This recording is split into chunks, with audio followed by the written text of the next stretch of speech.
Hello, and welcome to the Straight to the Source podcast. I'm Tanya Barr. And I'm Lucy Allen, and we're looking forward to taking you straight to the source of the people driving our food and hospitality industry forward. When it comes to herbs and spices, few people know them better than Ian Hemphill.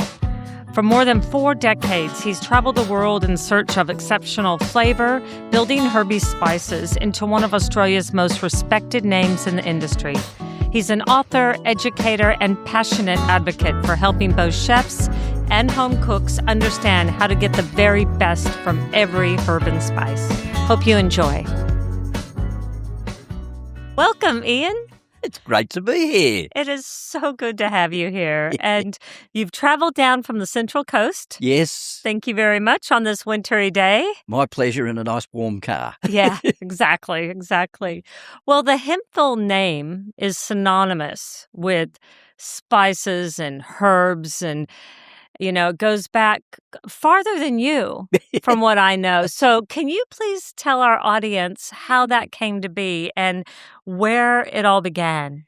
Well, it all began when my parents had a nursery at Dural back in the mid-1950s. And my mother, who was actually born in Broome, but spent some of her childhood with grandparents in England, where they had a large garden in Kent, and they had a herb garden. So, as well as selling all of the usual plants that a nursery sells, Mum thought, why don't we grow herbs? And my father was one of those people that just had a natural green thumb. Dad could grow just about anything. And so they started growing herbs. Now, it was a bit unusual in the mid-50s and the early 60s to have parents who were in the herb business, the legal herb business, that is, Tanya. Right. And what was your mom's name? And Mum's name is Rosemary, and she was christened Rosemary when she was born in Broome in 1922. So, it's like Mr. Salmon running the fish markets. It's just one of those things where a name will often occur. Anyway, I got the nickname Herbie when I was at school, and it was quite interesting because Mum and Dad were doing something that was then quite different. We had a bit of herb influence from migrants who'd come post-war from Greece and Italy and were introducing us to things like oregano and basil and even garlic. Goodness me, so challenging. So that was something that I grew up with, but as a kid, you'd never think your parents are doing anything particularly interesting. Mm-hmm. It doesn't really interesting you. Why couldn't Mum and Dad be doing something normal? Anyway, people flocked to see us. Our dear national treasure who passed away, Margaret Fulton. I've known Margaret since I was about 12. Lots of other people who were in the food game in those days would come out to Dural. And it was really the environment that I grew up in, with herbs drying in the house, helping Dad pick them, all that sort of thing. Now, although it didn't seem particularly cool to me as a kid, it is quite uncommon for a child to grow up around spices and herbs, and, it is uncommon. And the lovely thing about it that you're not aware of, you absorb so much by osmosis that you're not even aware of. And I think this is really interesting. And you often see families that tend to be in particular industries. I have a son-in-law who's a surgeon. His father's a surgeon. And often it's the dinner table conversation, it's the environment that you're in, that you gain an understanding of without actually logically thinking about it. Well, so you didn't necessarily know that was going to be your career path? I had no idea it was my career path. When I finished school, I wanted to be an actor. And I auditioned for NIDA, and back in the day when they only had about 2,000 people auditioning, I got into NIDA, and I thought, oh yes, I'll have a career as an actor, wouldn't this be great? Because as you've known, I like talking to people. Anyway, yes. Anyway, after I'd been at NIDA for a year, and I was doing some acting work, and as they say in the game, I was resting, which is another way of saying you're looking for a job. And so I started working with Dad. And Dad sort of started involving me with, the business side of herbs and spices, right down to, doing the ledger and doing the bookkeeping and going out and seeing shops that were selling our product and all that sort of thing. I was going to say, who was his customer at the time? Was it retail shops? Yes, it was continental delis. Okay. And people used to come out to our shop at a Somerset Cottage shop at Dural. So we had a shop actually there on Old Northern Road, and people would come to that. So a lot of the sales were direct to the public there, and a lot were to specialty shops, small supermarkets, that sort of thing. So as the word got out, what was the attraction? Were they attracted to the quality? Were they attracted to the knowledge that your parents were imparting on them? It was a little bit of both, because Mum was the first Australian to have a book published on herbs that was called Fragrance and Flavour. It was published in 1959. In 1960, it won a bronze medallion at the Frankfurt International Cookbook Fair. And Mum and Dad went on to write about another dozen books, all about herbs and spices. And so it was very much the knowledge the family was imparting. It was also the quality of the product, because that's always been an obsession for our family. But the other aspect also was that we were offering a range of herbs and spices that no one else was. So in the supermarkets, you could get mixed herbs and cinnamon and mixed spice and a few other things, but you couldn't get anywhere near. We had back then, a range of 48 varieties, which was huge back in 1960. So anyway, I continued to work in the family business because I actually enjoyed it more than working in acting. The other thing was that we would have lots of bus groups who would come to Dural, and we would talk to them about herbs and spices, their history, how they're grown, how to use them, all that sort of thing. So here I found myself that I had a captive audience. It was my own script. Yeah. And I was enjoying the business side of it. So I actually worked in the family business for pretty close to 12 years. When Mum and Dad retired and sold the property at Dural, I went to Singapore and I managed a company up there, still in the spice industry. Now, what was really interesting during those early days with the Somerset Cottage business, where we had these jars with the little black cottage on them and everything, we had so many loyal customers, people who really trusted our brand. So it was a little bit sad as time went on.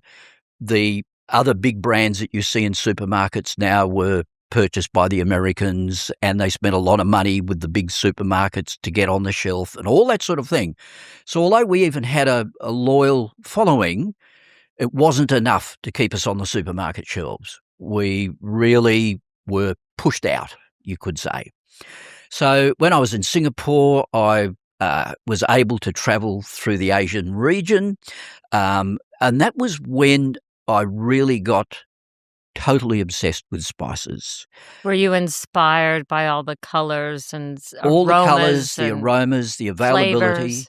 And the thing that was well, in life we all have an experience that sort of changes you. When you were in the herb and spice business back in the 60s and 70s and even 80s, it was often considered to be a little bit weird when you're talking to people who are in the food trade. You know, so many varieties, no one really fully understands them. You know, it's people do see it as a bit strange. And when I was working in Singapore, the Singapore Manufacturers Association, for some strange reason, nominated me to go to the first International Spice Group meeting held in New Delhi in 1986 to represent Singapore and to talk about the spice trade in general in Singapore and various other things to do. It was an amazing moment for me. Here I was with 300 delegates, all in the spice industry. Indians. Did you find your people? People from overseas. Well, I said in my book, Spice Travels, that I felt like someone who had been lost and found his tribe, because here was what I referred to as the brotherhood of spice merchants. and I made some. And you were no great longer the weird one. No longer the weird one. No. And I came across people who had so much more knowledge than I had. And the other thing that I learnt then too was the ability of people and the willingness to share their knowledge. I always feel, and I have this strong belief, that it's a real shame when people who have knowledge feel that they need to keep it to themselves and not share it. Because I have learnt so much from other people, and that's been very much a part of our strategy in terms of informing other people. So when I came back from Singapore, I worked for a multinational company in Australia, still in the food industry, in the spice industry. Mm-hmm. And in 1997, well, it's actually 1996, Liz and I were walking along the beach on Daydream Island, of all places. Our 3 daughters had grown up and left home. And we said to each other, what are we going to do for the next 30 or 40 years? You know, Liz, very foolishly, as you would remember, had been secretary of the Food Media Club. Yes. And that only took up maybe a day a week or a few days if we had a conference or something happening. So she very foolishly said, I'd like to be busier. and I foolishly said, well, I'm a bit over the corporate world. Do I wait until I'm pushed and get a golden parachute, or do I jump? And I thought, well, I jumped. So on Dream Island, you two made that decision Daydream Island, and never looked back. We said, well, we thought, let's start up a little spice business. We won't need any staff. It'll just be the 2 of us. So we sold our home that we had in the Blue Mountains. We bought a terrace house in Rozelle in Sydney. We converted the front living room into a shop. We used a garage at the back to process the spices. We lived above the shop like Ronnie Barker in All Hours, that some people might still remember that TV show. And that was how we started the business. And first day we took $45. And what did you sell? What made up that $45? That $45, if I recall, was basically some paprika, it was some ginger, and I think it was a few different chilies. And that's September 96. And that was that was the 7th of the 7th, 1997. Okay. Yes. Okay. That was the day we opened. Scariest day in our lives. Yes. Anyway, funnily enough, the next day there was a tiny little bit in the Sydney Morning Herald in the good food section where they'd done a write-up about Chrissy Manfield and Alex Herbert and called them the Spice Girls. And there was a tiny little box that said, Hemphill Family's opened a new shop in Rozelle in Sydney. That was enough to have us inundated with people. Shout out to Alex and Christine. Absolutely. The interesting thing was that we also thought, will people know the difference? Because we bang on about quality. Now, quality is such a subjective issue. Everyone says that their product is the best quality. How do you, well, how do yeah, you I mean, how do you identify an exceptional spice from an average one? Exactly. Yeah. So anyway, after about 3 weeks, we had people coming back and saying, I can't believe it. I've cooked a recipe I've been making for years. They could taste the difference. Spices. It was so good. And we thought, okay, we're okay. We'll survive. And that was really the first 6 years. It was about survival, about all the challenges that you have when you're starting up a business completely from scratch. But we became more popular than we expected. We started employing people. We got to the stage where we couldn't produce what we needed to from our garage out the back of the shop. So we acquired a factory unit up on the Central Coast, which is where we operate now. Now, when you were in Rozelle, you also opened the doors and started these master classes. Yeah. You created these master classes. And I was fortunate enough to come to the very first one all those years ago. It was the first time I left my daughter at home and I came to and I was so excited. And Liz made scones for the first time for the public. And they were shamula scones. They were. I still have that recipe. A shamula scone with hummus with a little bit of cumin mixed through it. Yep. Yeah, absolutely. And people would think, what? A savoury scone? You've got to be kidding. It was outstanding. It was a wonderful experience. And it's just a weird coincidence that we have that history. It is, isn't it? But that's the lovely thing about food. There are so many of us who've interrelated with each other because we all have that idea about loving food And as I think very important, and the thing that I remember dear Margaret Fulton saying years ago, food is not a competition. Food is about caring and sharing. And you don't cook food just for your own gratification. You cook food because you want to share it with people. You want to see them enjoy it. It's all part of that community feeling. And that's why I think we have been so lucky, both of us, to have been involved in that side of the food industry where you get people who really care about what they're doing. And naturally, all businesses have to make a profit. You've all got to make sure that what you're doing is viable. But by the same token, there's that extra element in a business that actually makes it truly satisfying. So in terms of writing the books that I've written, first one was Spice Notes that came out in 2000. That was then published in America under the title The Spice and Herb Bible, which was a bit funny. I said to the Canadian publisher, "You can't call it that, you can't call it a Bible." He said, "Of course you can." He said, "There's the cake decorator's Bible and there's the woodworker's Bible, etc." So anyway, so that has now gone on to a third edition. It's now an 800-page tome, and it's sold in Canada, the US, UK and Australia.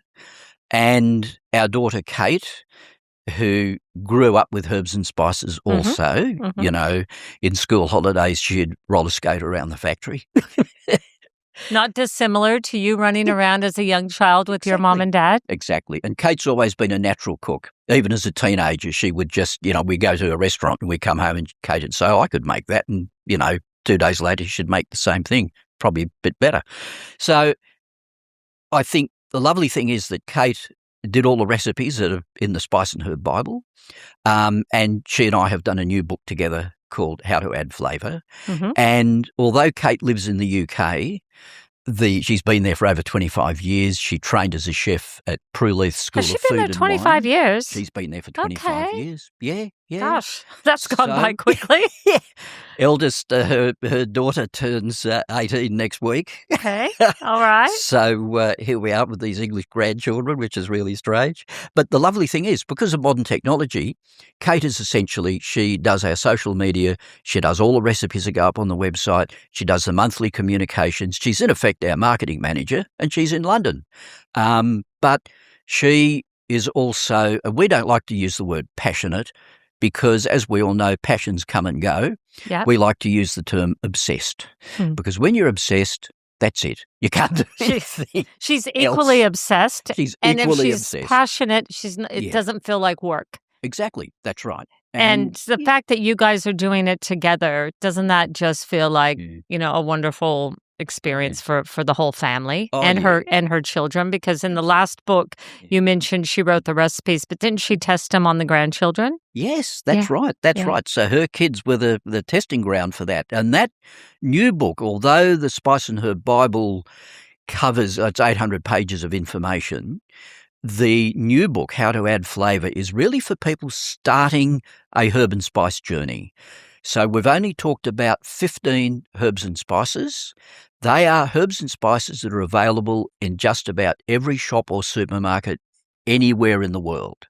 Okay? So is the objective to create a book that with simple recipes, but really elevate through knowing how to use spices properly? Exactly. And to be able to eat good, natural, healthy food. We are not all that keen on the notion of so much ultra-processed food that people are living on. And we have a very strong feeling that because in most parts of the world, but definitely in Australia, you can get hold of so many beautiful fresh ingredients like some of the people that are in Straight to the Source produce. But you can eat great, healthy food. You can do away with excessive salt, excessive sugar, excessive fat if the food tastes great. And so what we always say is herbs and spices make good, natural food, taste really good, so you don't miss those things. And we get a lot of people who come to us whose physicians have told them to cut out salt, for instance, and they think, "Oh my God, my food's going to be boring." Reality, make it taste good. Yeah, you might miss the salt for a few weeks, but if the food tastes good, it's not that the herbs and spices are a salt substitute, but they make the need for a lot of salt unnecessary. And unfortunately, through a lot of processed foods, a lot of salt has been greatly overused. I always say to people, look at the ingredient listing on labels, because salt is often the first ingredient, and that's because it's very heavy and it's very cheap. And so it's the best way to make an item more profitable. It's like adding more water to a sauce. It makes it cheaper. So one of the things that we really like to impress upon people is think natural and look at an ingredient list, understand what you're using, and bring flavour to everything. And that's really what Kate's done in this book so well. She's shown how with very simple recipes, I always say, people say I can't cook, and I will say, well, can you read?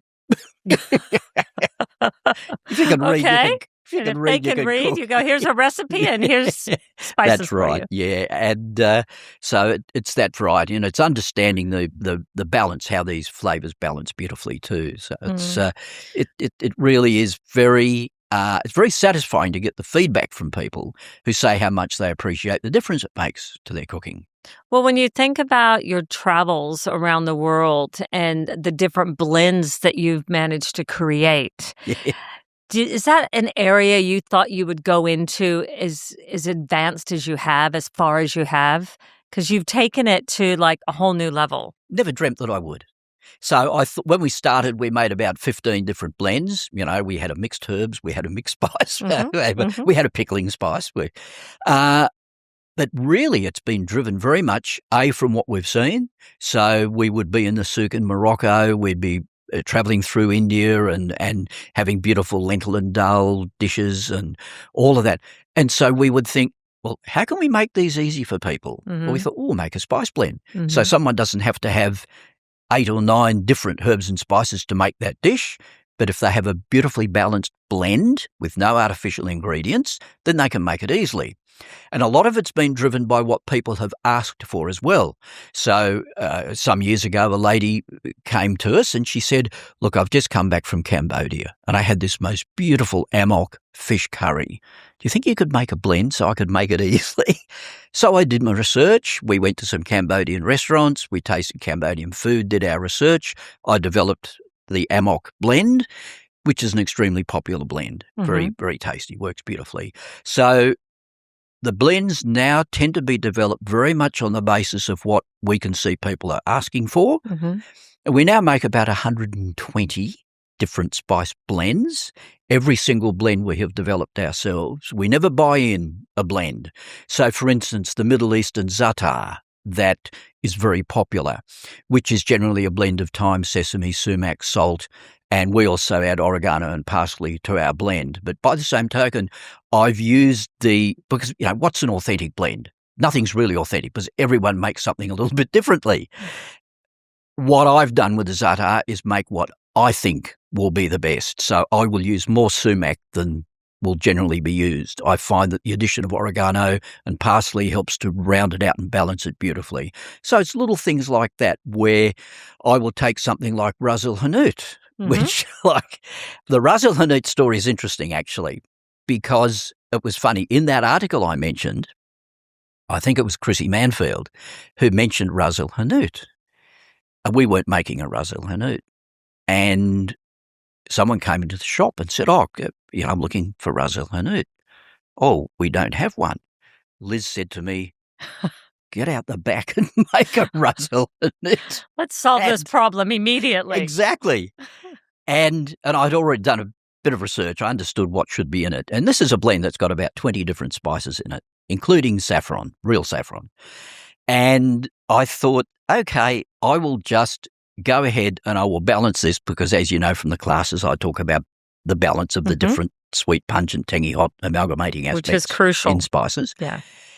And I'm not actually superstitious, but I do have the feeling that there may have been the ghost of an old spice trader looking over my shoulder, because I made the blend with 21 different spices in it, including saffron. Now, you'd think that'd be a dog's breakfast, but I made that. It was fragrant, was lovely. Naturally, like everything, I gave that to Liz and I said, Liz, could you cook this and give me your opinion? Does it need a bit of this, a bit more of that, whatever? She just got some chicken pieces, dusted them with the Ras el Hanout, lightly pan-fried them. We had a taste and Liz said, absolutely perfect. Being a small business, It was being mixed, labelled and packaged and on sale the next day. And do you find that your customer following, because you do have a bit of a cult following. We do. So do you find that they don't even question it? They know if it's coming from Herbies, it's quality, it's premium, it's balanced. Yeah. It has integrity. The sourcing of it is the supply chain element is all taken care of. You don't even have to think about it. Exactly. And that's where we are lucky. And I do still like to use the word lucky, because it's fortunate that we have people that appreciate the effort that we put in. It would be devastating to put a lot of effort into something that you really care about and then find that people don't appreciate it. And of course, the other catch, Tonya, is it makes you feel inordinately responsible, because you now know that you can't let people down. And sometimes, because of seasonal aspects, whatever, sometimes spices are agricultural commodities. Absolutely. They will vary. And also enormously. allergens. And, the allergen thing, that's huge.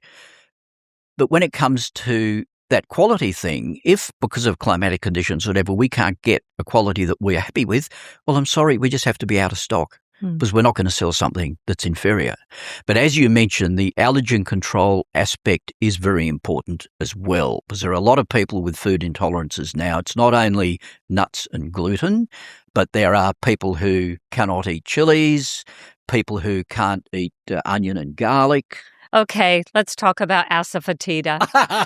Yeah, let's. You can't say onion and garlic without us touching on Asafoetida. Asafoetida. So what is Asafoetida, Ian? Asafoetida is a sap that is tapped from the lower stem of a giant fennel, not the ordinary fennel that we see, but it's a different type of fennel.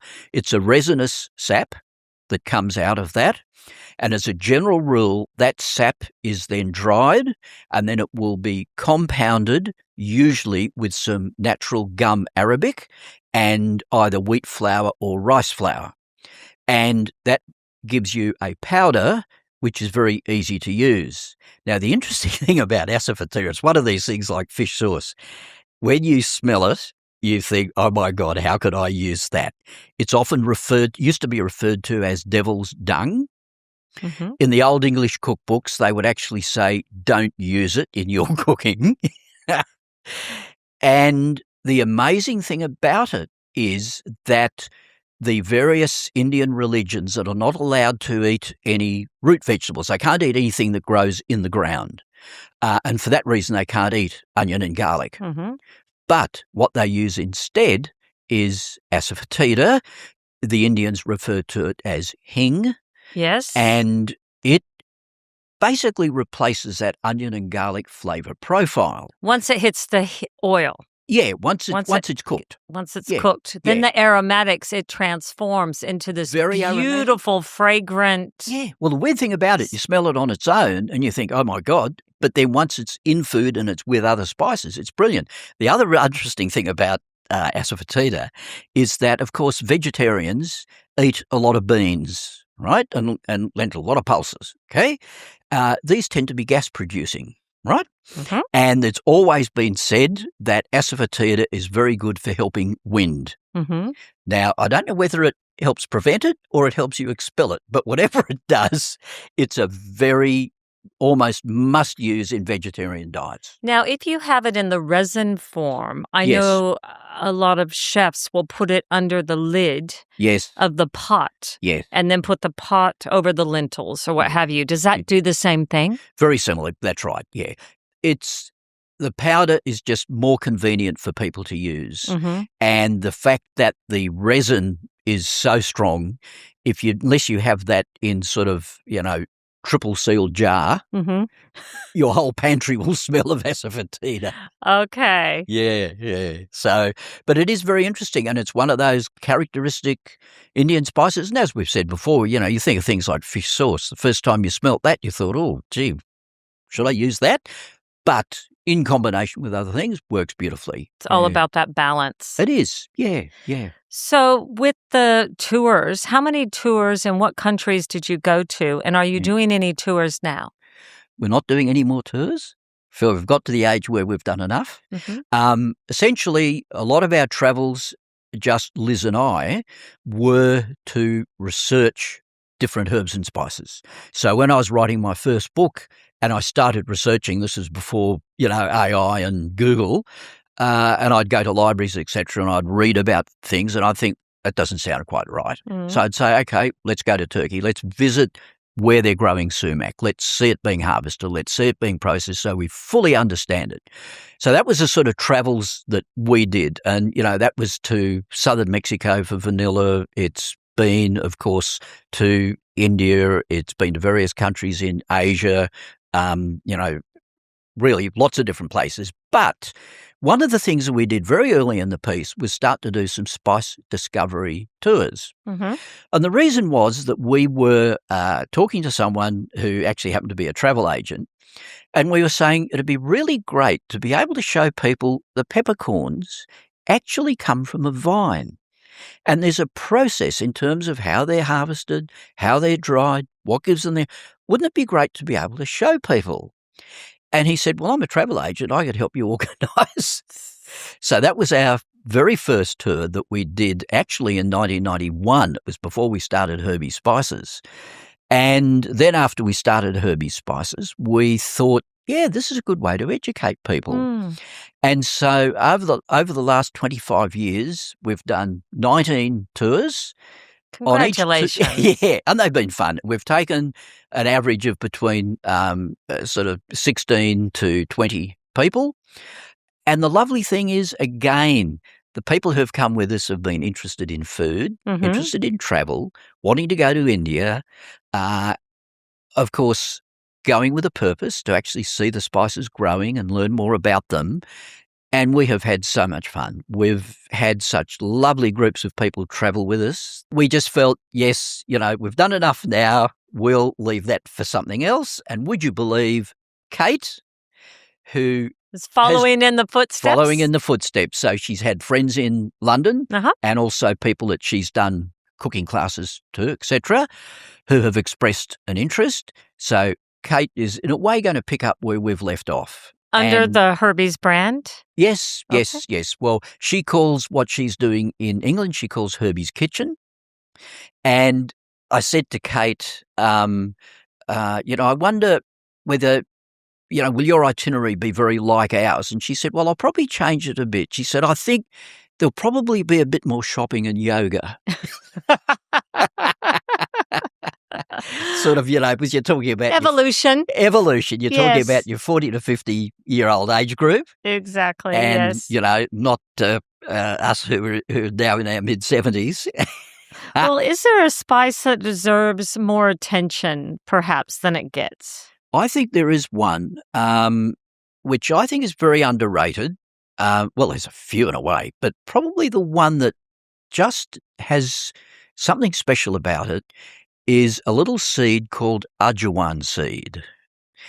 Its other common name is often referred to as bishop's weed, and it's a tiny little seed, and it has a very strong flavour like the herb thyme, with a slightly very faint peppery background note. Is it grown in Australia? No, it's not grown in Australia to my knowledge. Most of it really does come from India. And the interesting thing about Ajuwan seed is the fact that it contains the world's highest source of thymol, which is the volatile oil that you find in the herb thyme. So if you're looking at cough medicines, cough lollies, things like that, amongst the ingredient list, you will often see thymol, Thymol. Now, I think a lot of that is produced artificially now. But going back many years, all the thymol that was used medicinally was actually extracted from Ajuwan seeds. Now, we make a Moroccan blend called berbere. It's a very simple blend. Moroccan food has become very popular, and I think a lot of the reason is because I tend to refer to it as user-friendly Indian. In that, in Moroccan food, more delicate. You've almost got all the same spices that you find in Indian, but higher ratios of the sweeter spices, more cinnamon, higher ratio of ground coriander seed, very often sweet paprika. So it's basically the same flavours, but you'll find that it's a gentler profile. Anyway, we decided to make this Berberé spice blend, and I was developing it, and it's got quite a lot of ground coriander in it, and it's got some pepper, and it's got a few other spices, a little bit of ginger and allspice. And I thought there's just something that it just needs something. And I thought, I wonder how arginine would go in there. Well, boy, did it lift it. And so this Berberé blend is, we have a recipe on the pack for a Berberé chicken, which is delicious. But if you're frying up some mushrooms in butter and you just sprinkle a little bit of Berberé with the mushrooms, just absolutely heavenly. So if chefs are listening, is that a spice that they should, if they're not familiar with it, start experimenting with? I reckon they should definitely start playing with it, because they could be quite surprised. And they might think when they first smell it and chew on a few seeds, they might think, oh, so what?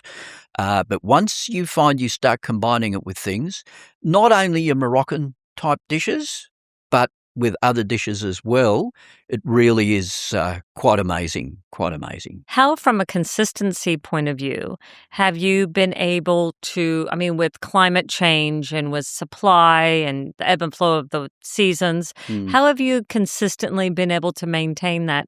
Or does that go back to what you said earlier about out of stock if it's not up to scratch? Essentially, out of stock if it's not up to scratch. But generally, you see, what happens is that from any particular source of supply, you will always get different grades, for instance. So you might find that there's an issue, a global issue with pepper prices, because there's been monsoon, not a good monsoon, less pepper, the vine's producing less fruit. So what you find is that you might say, oh, well, we get the best pepper from India, but also in India, you get all different grades of pepper. So if you really wanted it, you could probably also get the worst grade from India as well. So just because it's from a particular country doesn't mean that it's the best. But what you always do is you always look for the best that you can get from that season. And that's what you're always after. And as a general rule, we have found that fortunately there are not too many things we've had to say, can't get any more. The one that causes us the greatest issues with supply and continuity of supply, I'm afraid, are some of the Australian native herbs and spices. And that's an issue for many reasons, partly because it's very much an emerging industry, and it just doesn't have the trading history of even thousands of years, the way your cinnamon and cloves and nutmeg and ginger and allspice have had. Well, you mentioned earlier about that article in Good Food many years ago, and then the influence of the Spice Girls, and how important are trends to your spice blends and when you're outsourcing new spices? Do you pay attention to trends? Oh, yes, you're always, and really what makes you pay attention to trends is what people ask for. So that's really, again, we feel we're not in the business of really telling people what they should have.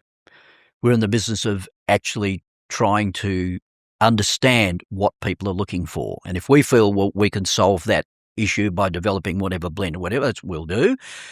There are not really many so-called new spices. There are some that may have not been used very much in cooking, and then people start to appreciate how that can be used. A lot of herbs and spices that have been used primarily medicinally, some of them are starting to get into the culinary sphere. Not a lot, but the big one, of course, that everyone knows is turmeric. Which has, been known for years for its medicinal properties, but it's also, people often think of it just as the curry spice or whatever.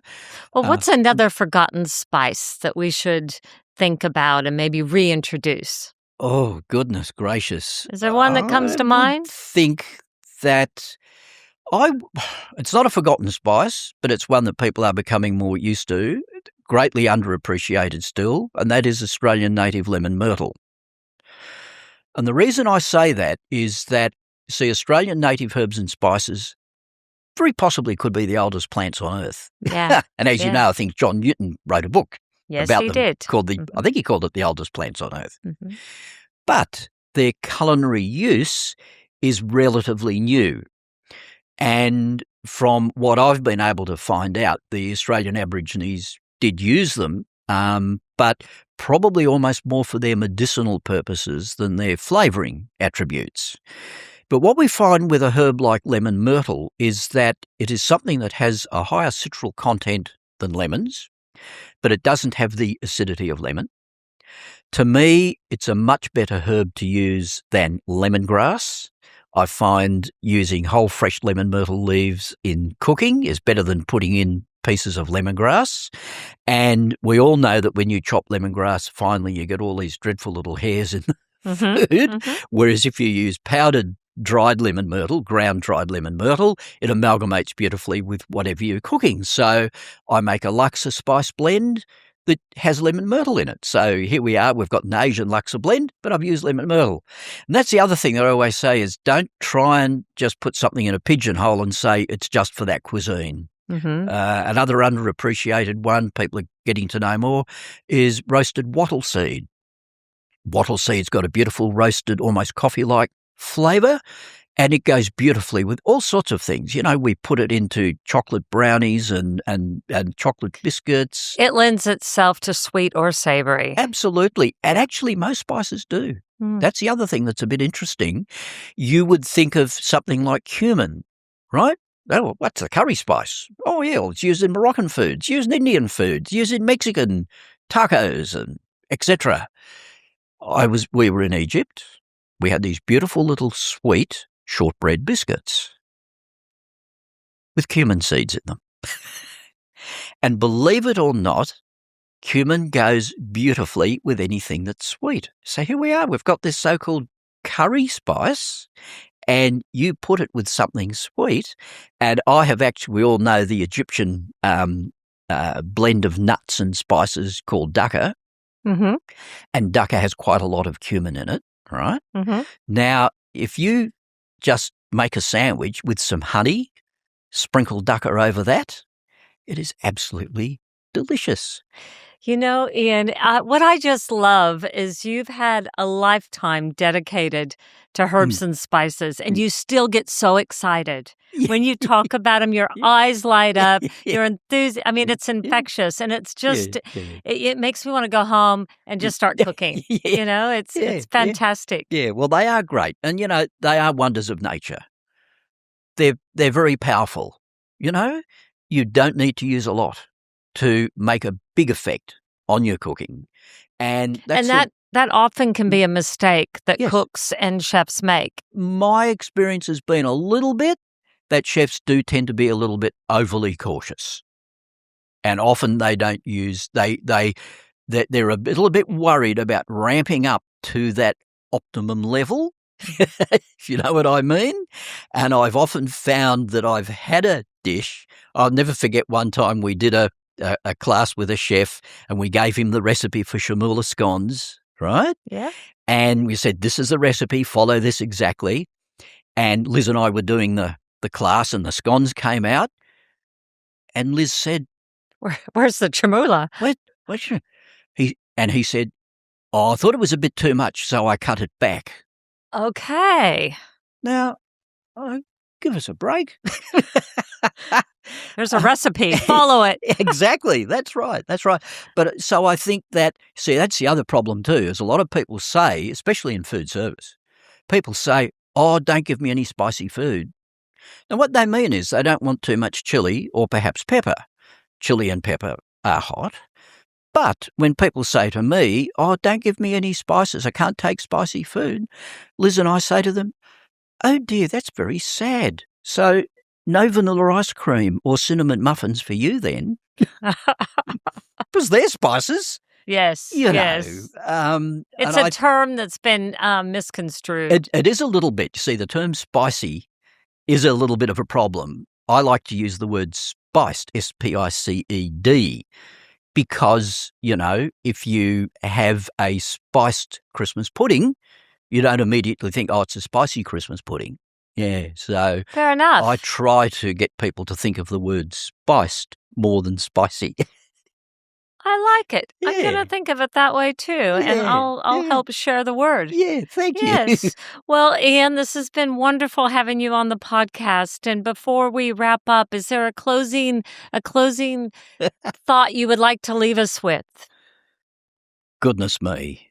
I think it would be just enjoy your spices. Smell them every time you use them. Remember, your sense of smell is the most powerful sense you've got. That's why people will sometimes smell something and think, oh, it reminds me of my grandmother's kitchen, whatever. So when you smell, it goes straight to the limbic system in your brain. It comes immediately like that. And so I say to people, smell your spices every time you use them, even the ones you're really familiar with, because that way you will develop a smell memory and you'll feel really comfortable using them in all sorts of ways. So they're there to be smelt, tasted, and enjoyed. Wonderful. Thank you. Thank you, my friend. A pleasure. Thanks for listening in. We really hope you enjoyed the conversation. We would be keen to hear from you if you have a story to share or a topic that we should dive into. Drop us a line. We always love hearing from you.